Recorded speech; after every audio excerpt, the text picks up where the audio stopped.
자, 오늘 우리 하나님 말씀 한 군데 보기를 원합니다. 오늘 주보에 나온 본문을 피해서 다른 본문을 선택하겠습니다. 출애굽기 17장 8절부터 16절입니다. 출애굽기 17장 8절부터 16절 말씀 같이 합독하겠습니다. 그때 아말렉이 와서 이스라엘과 르비딤에서 싸우니라.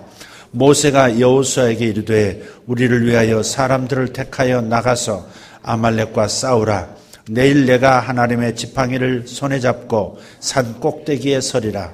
여호수아가 모세의 말대로 행하여 아말렉과 싸우고 모세와 아론과 홀은 산 꼭대기에 올라가서 모세가 손을 들면 이스라엘이 이기고 손을 내리면 아말렉이 이기더니 모세의 팔이 피곤하매 그들이 돌을 가져다가 모세의 아래에 놓아 그가 그 위에 앉게 하고 아론과 홀이 한 사람은 이쪽에서 한 사람은 저쪽에서 모세의 손을 붙들어 올렸더니 그 손이 해가 지도록 내려오지 아니한지라. 여호수아가 칼날로 아말렉과 그 백성을 쳐서 무찌르니라. 여호와께서 모세에게 이르시되 이것을 책에 기록하여 기념하게 하고 여호수아의 귀에 외워 들려라. 내가 아말렉을 없이하여 천하에서 기억도 못하게 하리라. 모세가 제단을 쌓고 그 이름을 여호와 니시라 하고 이르되 여호와께서 맹세하시기를 여호와가 아말렉과 더불어 대대로 싸우리라 하셨다 하였더라. 아멘. 비익조라는 새 이름을 들어보셨습니까? 비익조. 암수 모두 날개가 하나씩밖에 없다는 전설의 새입니다. 날개가 하나니까 혼자서는 날 수가 없어요. 새라고 하는 동물은 두 날개로 나는 동물인데 날 수가 없으니 비익조는 이름만 새지 새라고 할 수가 없는 거죠. 혼자 힘으로 날지 못하는 새를 새라는 이름으로 부른다는 것은 안타까운 일입니다. 그러나 이 비익조도 때로는 잘 날 수가 있습니다. 그것은 자신의 반쪽을 만나서 하나가 되었을 때입니다. 암수가 마치 한 몸처럼 붙어 좌우 날개를 만들면 어디든지 마음대로 날아다닐 수가 있습니다. 물론 뜻이 하나 되지 못하면 어디로 갈지 방향을 잡지 못하고 그러면 땅으로 곤두박질 치는 비극도 경험할 겁니다. 하지만 비익조는 그렇게 암수 둘이 만나 푸른 하늘을 마음껏 날아다니는 겁니다. 그로부터 비익조는 금슬 좋은 부부의 상징이 되었고 하늘에는 비익조요, 바다에는 비목어라는 말이 탄생됐습니다. 비목어는 눈이 한쪽 없는 물고기란 뜻이겠죠. 또 땅에는 열리지라고 하는 말이 생겨났습니다. 나무가 자라면서 바람에 흔들리면 마찰에 의한 상처가 나뭇가지들 사이에 생깁니다. 그 중에는 서로 상처 부위가 붙어버리는 경우가 생깁니다. 그래서 한 나무처럼 계속해서 성장하는 거죠. 그런 뗄 수 없는 관계를 열리지라 합니다. 이을연, 이칠이, 나뭇가지지, 연리지입니다. 인간의 말 중에 가장 아름다운 단어가 있다면 그것은 누구나 인정하는 단어, 사랑일 겁니다. 이 사랑을 완벽하게 보여준 것이 바로 하늘에는 비익조요, 땅에는 열리지요, 바다에는 비목어입니다. 이것은 인간은 홀로 살 수 없는 치명적인 약점을 가진 존재이지만 서로 연합해서 협력할 때 그 약점을 극복하고 건강하고 행복한 삶을 살 수 있다는 것을 교훈해 주는 겁니다. 전도서 4장 12절에 이런 말씀이 있습니다. 한 사람이면 패하겠거니와 두 사람이면 능히 당하나니 삼겹줄은 쉽게 끊어지지 아니하느니라. 아멘. 그렇죠? 한 사람이면 패하겠지만 두 사람이면 능히 당하나니. 제가 어렸을 때 제 또래에 쌍둥이들이 근처에 살았어요. 싸움이 걔들하고 붙으면 필패입니다. 왜냐하면 처음에 하나하고 싸움이 붙었는데 다른 쪽 쌍둥이가 나타나서 둘이서 항상 덤빕니다. 그래서 그 둘을 당할 아이들이 없는 거예요. 건드리질 않습니다. 한 사람이면 패하겠거니와 둘이면 능히 이기거니와 당하니하니 삼겹줄은 쉽게 끊어지지 아니하느니라. 한 줄은 쉽게 끊어지지만 세 겹으로 꼬아 만든 줄은 끊어지지 않는다.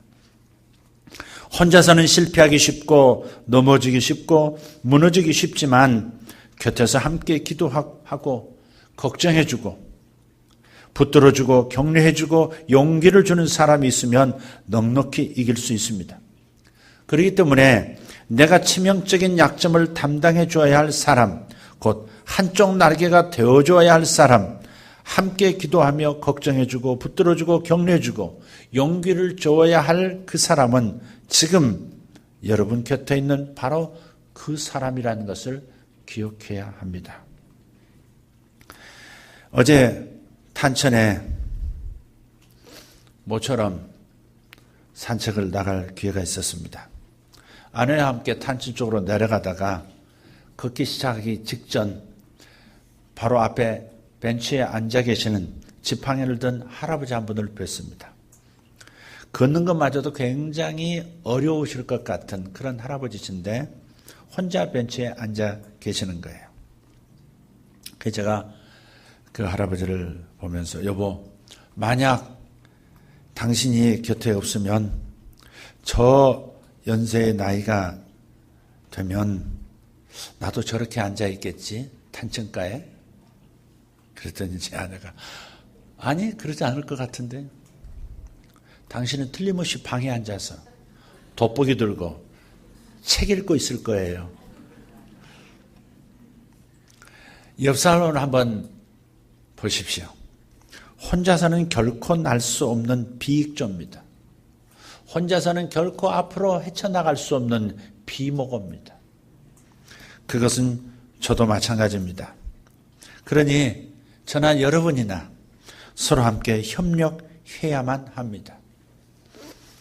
어떤 시인의 시가 있습니다. 제목은 그랬으면 좋겠습니다 라는 시인데 그의 시 둘째 연에서 이렇게 노래하고 있습니다.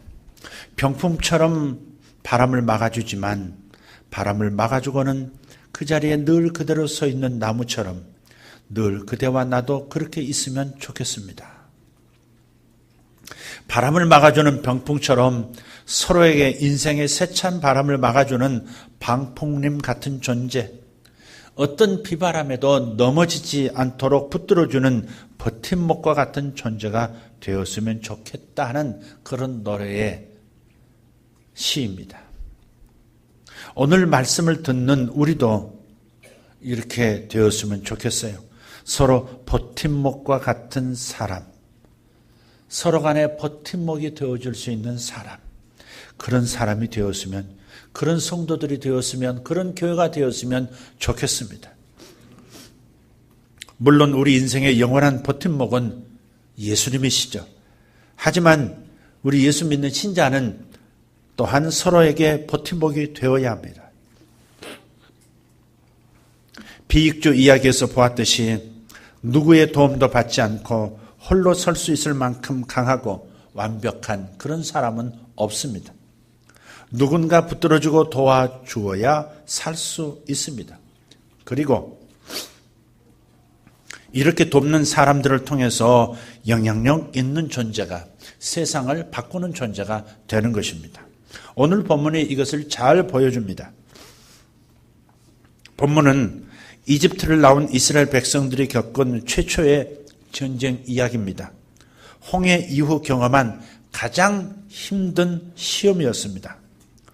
여기 나오는 아말렉 족속이라는 족속은 원래는 에서, 야곱과 에서 나오죠. 이삭의 두 쌍둥이 아들, 그 중에서 큰 아들인 에서의 손자 아말렉, 야곱의 후손입니다. 창세기 36장에 나오는 그들의 출신입니다. 당시 팔레스타인 남부에서 시나이 반도 북부에 걸쳐서 거주하면서 목초지를 찾아서 이곳저곳 유랑하던 아주 전쟁 좋아하는 호전적인 유목민족입니다. 광야 여행에 지친 이스라엘 백성의 후미를 기습 공격하기를 자주 합니다. 신명기 25장을 읽어보면 정면에서 전쟁을 벌이지 않습니다. 분명히 칼을 든 활을 든 군인들인데 정면에서 공격하지 않고 꼭 후미를 공격하는 거예요. 한 민족이 이동을 할 때 뒤쪽에 있는 사람들은 되게 노약자들이죠. 그런데 항상 노약자들을 노리고 저들의 식량을 노리는 겁니다. 그래서 노약자들을 납치해가고 식량을 뺏어가는 그런 기습 공격을 자주 하는 사람들이 아말렉 족속이었어요. 광야 행진도 힘든데 뒤로부터 적의 공격까지 받으니까 이스라엘로서는 심각한 일이었죠. 그래서 모세는 르비딤에 도착했을 때 여호수아를 앞세워서 그들과 맞서 싸우게 하고 자기 자신은 아론과 훌을 데리고 근처 산꼭대기로 올라갑니다.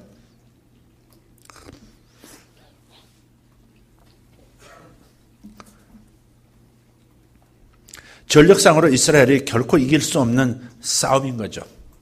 아말렉은 광야에서 나고 자랐기 때문에 그곳의 지리에 밟고 또 거친 환경에 적응하다 보니까 모두가 싸움에 능한 용사들이었고 반면에 이스라엘은 이제 막 노예 생활에서 빠져나온 그런 훈련받지 않은 족속입니다. 민족입니다. 전쟁을 해본 적이 없고요. 광야 생활에 익숙하지 못했고 변변한 무기도 없었습니다. 그저 하나님의 사람 모세, 그 모세의 명령에 따라서 그리고 여호수아의 지휘 아래서 싸움터로 지금 나간 겁니다. 그런데 이 전투에서 한 가지 특이한 점이 있습니다. 전세를 좌우하는 것이 바로 전장에서 싸우고 있는 여호수아와 군사들이 아니라 멀리 산 위에서 아래로 내려다보면서 기도하고 있는 모세였다는 이상한 전쟁입니다. 마치 모세가 원격 조종이라도 하듯이 그의 손이 올라가면 이스라엘이 이기고 그의 손이 내려가면 아말렉이 이기는 겁니다. 여기서 우리는 기도가 얼마나 중요하고 기도하는 사람이 얼마나 중요한지 실감하게 됩니다. 기도가 중요하고 그리고 기도하는 사람이 중요하다. 이것이 오늘 이 전쟁에서 보여주는 메시지입니다. 그런데 안타까운 것은 모세도 사람인지라 자꾸 그의 손이 내려옵니다. 그때마다 사랑하는 백성들이 아말렉의 칼에 무참하게 쓰러집니다. 이런 안타까운 광경을 곁에서 지켜보던 아론과 훌이 이스라엘이 승리할 때까지 모세의 손이 내려오지 않도록 양쪽에서 떠받쳐줍니다. 그래서 절대 불가능한 그 싸움에서 이스라엘이 승리한다 하는 이야기가 오늘 이야기입니다. 이 사건은 이스라엘이 경험한 최초의 전쟁 이야기입니다. 그러면서 동시에 신학적으로 아주 중요한 그런 의미가 있는 사건이기도 합니다.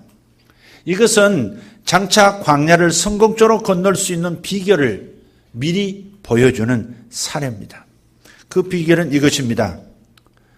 첫째, 기도이고 두 번째, 상호 협력이고 세 번째, 맡겨진 일에 최선을 다하는 것.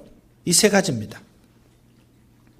자, 이스라엘이 광야를 성공적으로 건너가 하나님이 약속하신 가나안 땅에 들어갈 수 있는 비결, 그것은 모세처럼 기도하는 것이고 아론과 훌처럼 상호 협력하는 것이고 여호수아처럼 자신에게 맡겨진 일에 최선을 다하는 것. 이것은 오늘 우리가 우리 앞에 놓인 2016년도라고 하는 광야, 나아가서 인생이란 광야를 성공적으로 넘을 수 있는 비결이 되기도 할 것입니다. 그 중에서도 우리가 특히 기억해야 할 것은 바로 상호 협력, 상호 버팀목이 되어주는 것입니다. 비목어처럼 눈이 되어주고 비익조처럼 날개가 되어주는 겁니다. 열리지처럼 서로 붙어서 서로 감싸주는 것, 서로 버틸 수 있게 만들어주는 것. 그것이 비결이에요. 자, 그런데 이 사건에서 한 가지 의구심이 드는 것이 있습니다. 그것은 기도의 형식이 그렇게 중요하냐 하는 겁니다. 기도의 형식이 그렇게도 중요한가? 어떻게든 기도하면 됐지 왜 모세가 꼭 손을 들고 기도해야만 이스라엘이 이기도록 그렇게 만드셨을까? 어떻게든 기도하는 것이 중요하지 형식이 중요한 것은 분명히 아닐 텐데, 그리고 이것은 성경적인 기도 신학에도 맞지 않는 내용입니다. 그런데도 이 전쟁에서는 이상한 전쟁, 이상한 방식의 전쟁이 진행되는 거예요. 모세의 손이 올라가면 이스라엘이 이기고 모세의 손이 내려오면 아말렉이 적이 이기는 겁니다. 이것은 앞에서 말한 대로 이 사건이 단순한 전쟁 이야기가 아니라 여기에는 기도만큼 중요한 것이 또 있다는 것을 보여주는 대목이에요. 기도가 중요하지만 기도만큼 중요한 것이 또 있다. 그게 뭐냐? 그게 바로 서로 돕는 것, 서로 상호 간에 협력하는 것, 서로 간에 버팀목이 되어주는 것, 이것의 중요성입니다.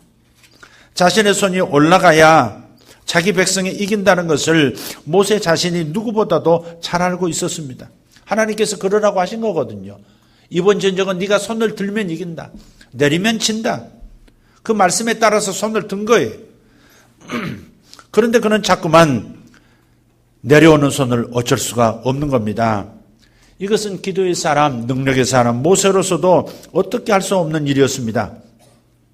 아무리 탁월한 사람도 아무리 기도를 많이 하고 하나님과 대면할 만큼 영성이 뛰어난 사람도 누군가의 도움이 필요하다 하는 것을 보여주는 거예요. 어떤 분들이 그래요. 목사님은 하나님하고 가까우시니까 아무 문제가 없으시겠어요. 저는 속으로 그럽니다. 웃기는 짬뽕입니다. 협력자가 필요하다 하는 말씀이에요. 그래서 아론과 훌을 하나님께서 모세에게 붙여주신 것이고 그들이 곁에서 모세를 도와 기적을 경험하게 됐습니다. 모세처럼 탁월하고 위대한 사람에게도 협력자가 필요하다면 여기 서 있는 저와 같은 사람에게 얼마나 많은 협력자가 필요하겠습니까? 우리 이선도 장로님이 제일 많이 강조하는 성경 구절이 바로 이 부분입니다. 저하고 대화할 때는 항상 이 말씀을 하셨던 것 같아요. 제가 아론과 훌처럼 옆에서 받쳐드리겠습니다. 우리 장로는 그 말씀 참 좋아하세요. 지금까지도 저는 여러분의 아름다운 협력으로 사역을 해왔지만 금년 한 해도 여러분의 변함없는 협력을 부탁드리고 싶어요.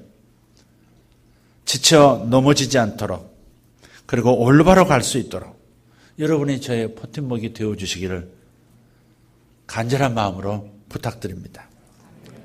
버팀목은 붙들어주는 역할만 하는 것이 아닙니다. 잘 자라도록 돕는 역할도 합니다. 우리 평창에 가보십시오.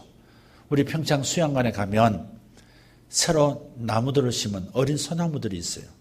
그러면 반드시 버팀목이 옆에 부착되어 있습니다. 그래서 바람에 넘어지지 않도록 붙들어주는 역할을 할 뿐만 아니라 잘 붙들어주는 그동안에 잘 자랄 수 있도록 도와주는 역할도 하는 것이죠. 서로 좋은 버팀목, 협력자가 되어서 하나님의 선한 뜻을 이루어드리는 2016년도가 되기를 바랍니다. 사실 벌써 2016년도도 신년 예배가 엊그제 같은데 벌써 세 번째 주 예배를 드리고 있습니다. 올해는 반드시 상호협력, 좋은 버팀목 되어서 큰 하나님의 목적들을 이루어드리는 우리 교회가 되어지기를 소망합니다. 그런데 버팀목 성도로서, 버팀목 교회로서 한 가지 잊어서는 안 될 것이 있습니다. 아무리 버팀목의 역할이 중요해도 버팀목을, 바로 그 중요한 역할을 감당한 버팀목을 기억하는 사람은 없다는 겁니다. 그래서 협력자로 섬긴다는 것, 그것은 이름도 빛도 없이 섬기는 것을 뜻하는 것이죠. 알아주기를 기다리면서 내가 수고한 것을 기억해 주기를 기다리면서 그렇게 일을 하면 섭섭하고 시험에 들기 십상입니다. 예민해지고 따지고 싶고 그렇게 변색이 되어져 가는 겁니다. 이런 얘기가 있습니다. 요즘 사람들이 많이 사용하고 있는 건데, 십계명을, 이 성경에 나오는 십계명을 패러디해서 삶의 여러 가지 규범을 만들어 놓는 것입니다. 그래서 주위에 별의별 십계명이 다 있습니다.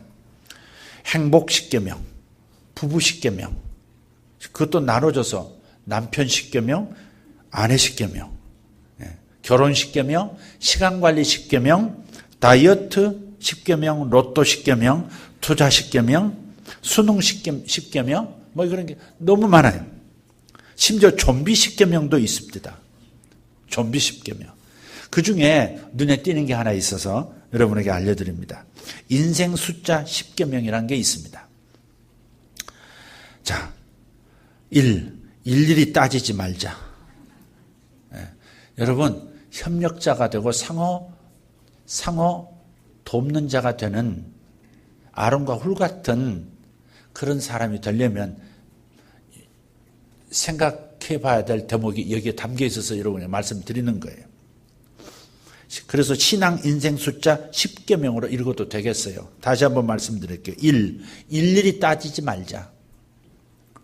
2. 이것저것 다 하려고 하지 말자. 3. 335 모여서 즐겁게 살자.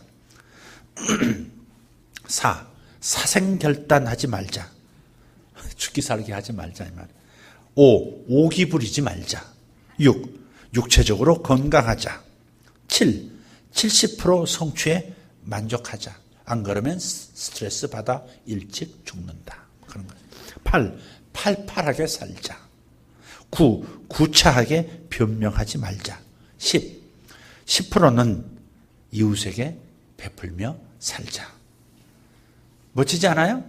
누가 만들었는지 재밌게 잘 만든 것 같아요.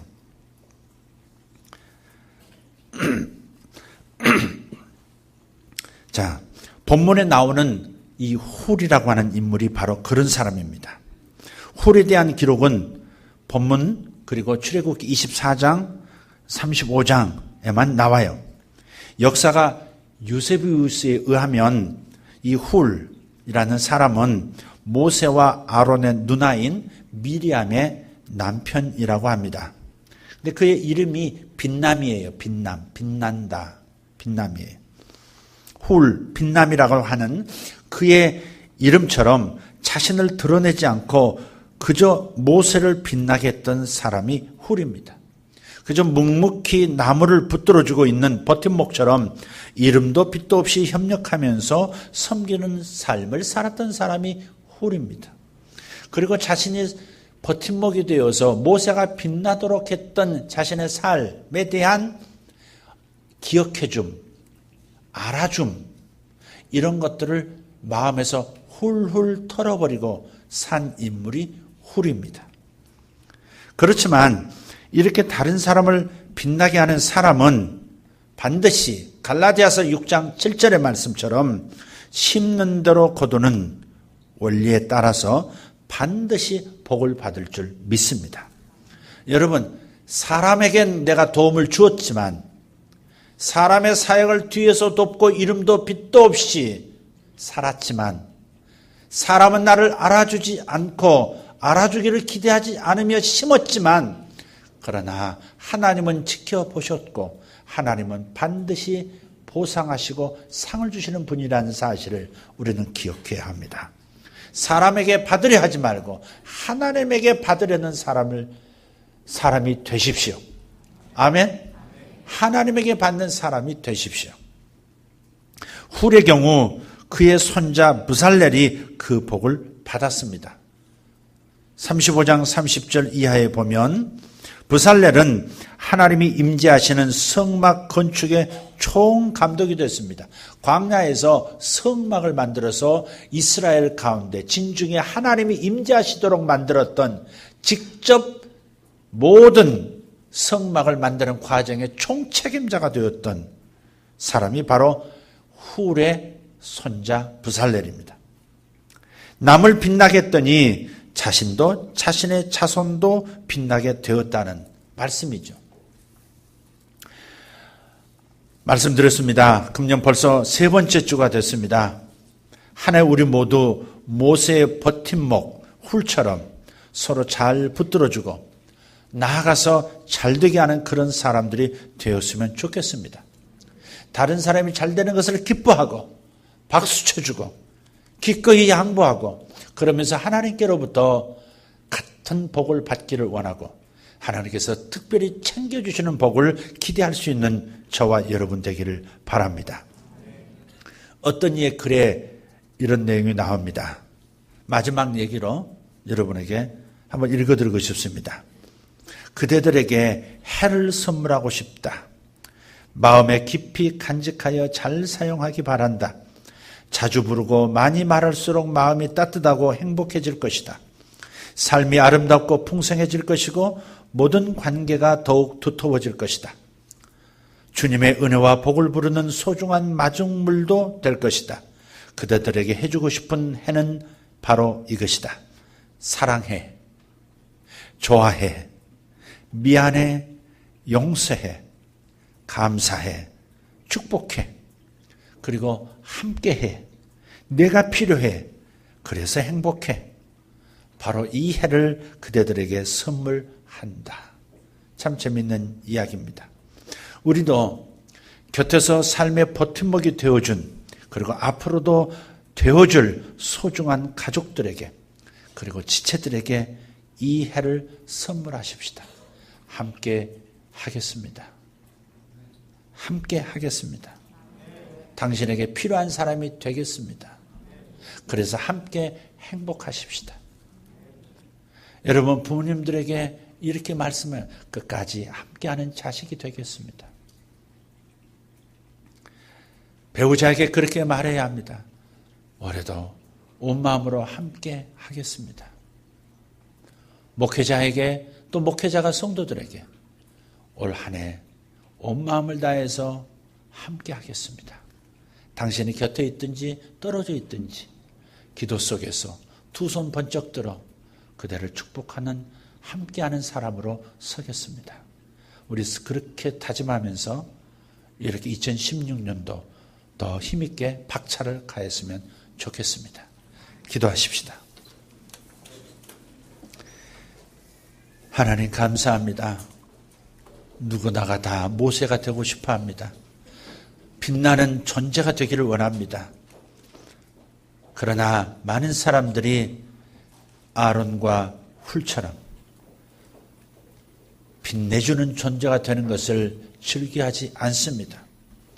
그러나 오늘 이 말씀을 통해서 모세처럼 기도하는 사람도 필요하지만 기도를 돕는 상호 협력자가 되어야 할 줄 믿습니다. 아버지 하나님, 우리 교회는 아론과 훌이 많이 필요합니다. 누가 이 일을 하시겠습니까? 라면 제가 훌이 되겠습니다. 제가 아론이 되겠습니다. 벌떡벌떡 일어나는 사람들이 많아지는 교회가 되게 하여 주시옵소서. 아버지 가족 안에서도 가문 안에서도 제가 그 일 감당해 보겠습니다. 제가 책임지겠습니다. 번쩍 손드는 아론과 훌이 나타나기를 원합니다. 그리고 하나님 제가 바로 그 주인공 되기를 원합니다. 훌로서 살기를 원합니다. 그리하여 부살렐과 같은 축복의 자손을 얻게 하시고 하늘에서 심은 대로 거두게 하시는 하나님의 직접 주시는 상도 받는 제가 되기를 소망합니다. 사람에게 보상을 기대하지 않고 봉산 그대로부터 내게 가품이 있기를 기대하지 않으면서 오직 하나님의 눈길 아래서 코람되어 하나님의 지켜보시는 눈길 아래서 섬기는 훌들이 되게 하여 주시옵소서. 그런 결심한 모든 이들에게 주의 축복이 함께하기를 간절히 원하옵고 우리 주님 예수 그리스도 이름으로 기도하옵나이다. 아멘.